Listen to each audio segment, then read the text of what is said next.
grand washout. Oh my goodness.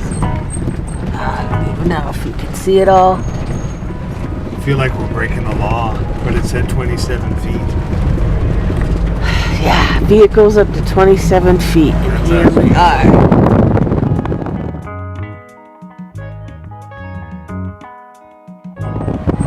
Oh my goodness. And it keeps going.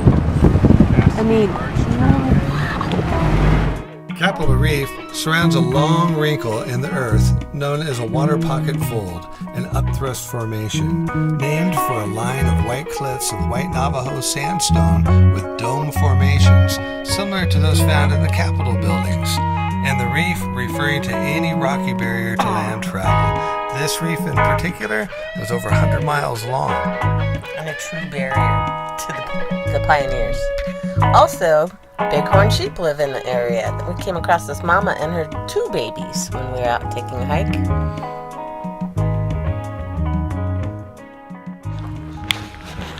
Okay, here we are, walking in the Narrows, if you can see.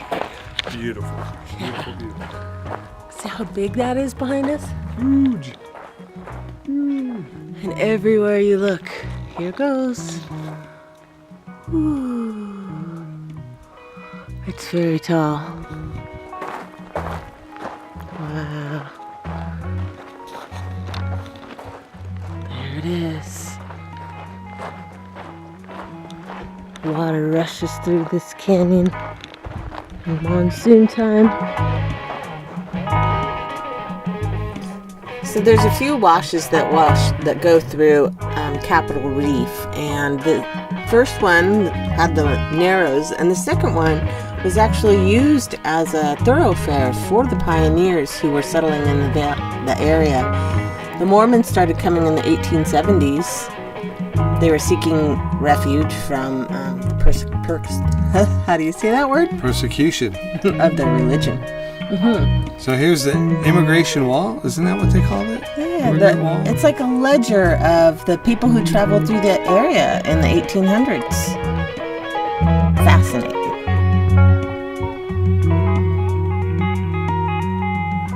So on the way up there, we're hiking to what's called the tanks. And the tanks are big water. Basically, they hold large amounts of water. Yeah. Water reservoirs. And very important to the ecosystem for all the animal wildlife in the area. It's, I'm sure, the only way they could survive up there. Yeah. Amazing being in September or October how much water was still there.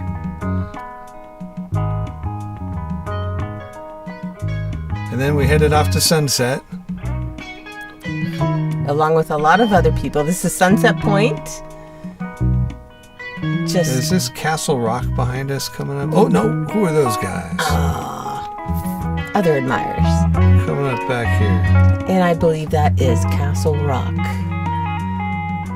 And this is back at the campgrounds. Yes, and they do call it Fruita. This is where the Mormon settlers used this valley to raise lots of orchards of fruit trees and nuts.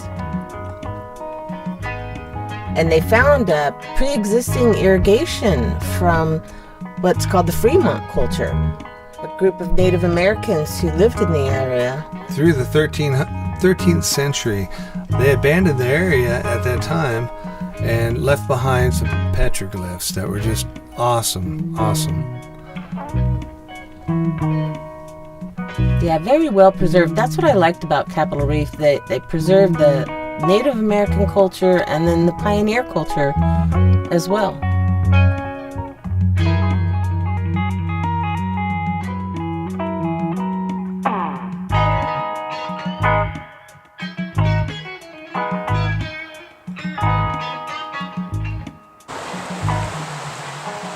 Here we are going to the Hickman Bridge, going on an early morning hike. Yes. Behind us here is the Capitol Dome. Got named Capitol Dome because all the pioneers that came through here, it reminded them of the Capitol building. And we're taking a hike up to the Hickman Bridge. That's right after the petroglyphs, and it's just an amazing Amazing hike up that way. Hickman was the gentleman who helped to preserve this area. A high school teacher, I believe. A beautiful natural bridge here in Capitol Reef. This isn't the Hickman Bridge, though. You'll see it here. You thought it was, though. I did it first. There it is.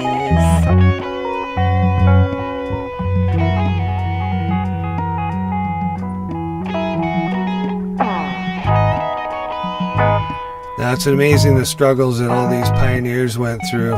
They built cabins in remote locations, and here's one of them. With his 8 children in that house. So if you can't wait to see where we go next, be sure you follow us. Like and subscribe, Facebook, YouTube, Instagram, and look for us on Etsy. on Roadward Bound. Bye.